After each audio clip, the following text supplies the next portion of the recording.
Dear students, hope so आप सभी अच्छे ही होंगे। हमारा 6th चैप्टर है परमुटेशन एंड कम्बिनेशन। हम उसे स्टार्ट करते हैं। तो परमुटेशन और कम्बिनेशन क्या होता है? तो स्टार्टिंग में आपकी जैसे बुक में गिवन है, the chapter permutation and combination deals with the study of different ways to perform a task और एन इवेंट।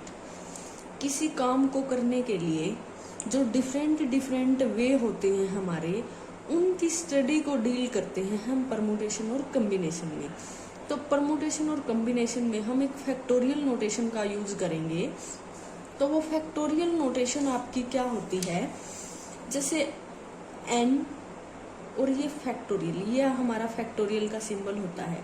तो n फैक्टोरियल का मतलब क्या है, n इंटू n-1 n-2, एक डिक्रीज करते जाएंगे, लास्ट में 6 5 4 3 2 1। यानी कि नेचुरल नंबर 1 से लेके 1 2 3 4 5 6 और कहाँ तक n तक सबकी प्रोडक्ट को हम क्या बोलते हैं, उस नंबर का फैक्टोरियल।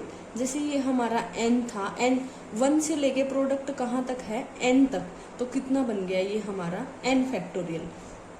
अगर हम कहें 6 फैक्टोरियल, तो मतलब ये क्या होगा हमारा 6, फिर 1 डिक्रीज कर देंगे 5 4 3 2 1। 8 फैक्टोरियल की बात करेंगे तो 8 7 6 5 4 3 2 1। तो ये हमारा होता है फैक्टोरियल। फैक्टोरियल का मतलब क्या है, जिस नेचुरल नंबर का हमें फैक्टोरियल निकालना है 1 से लेके उस नंबर तक की प्रोडक्ट को हम उसका फैक्टोरियल बोलते हैं। अब देखो n फैक्टोरियल को हम कैसे लिख सकते हैं, n इंटू, अब देखो ये था हमारा n-1 n-2 और 1 तक। तो अगर हम इसकी बात करें, ये आपका क्या है, n-1 फैक्टोरियल। तो n फैक्टोरियल को हम लिख सकते हैं n इंटू n-1 का फैक्टोरियल।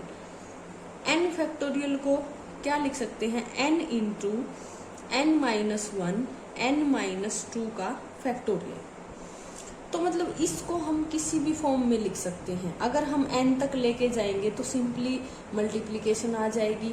अगर हम n को अलग लिख देते हैं, बाकी सभी को हम फैक्टोरियल में लिख सकते हैं।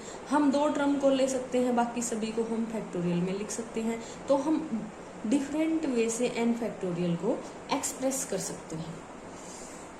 अब हम कहें कि 1 फैक्टोरियल हमारा 1 होता है, ऑब्वियस सी बात है, 1 से आगे तो कहीं ये जाएगा ही नहीं, तो बस सिर्फ इसका 1 आ जाएगा।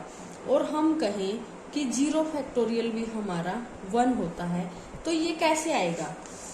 तो बच्चों देखो, क्या हमें पता है कि n फैक्टोरियल हमारा किसके इक्वल होता है, n इंटू n-1 का फैक्टोरियल। अब जो ये n है, इसको हम डिवाइड में ले आते हैं, n factorial divide by n-1 का फैक्टोरियल।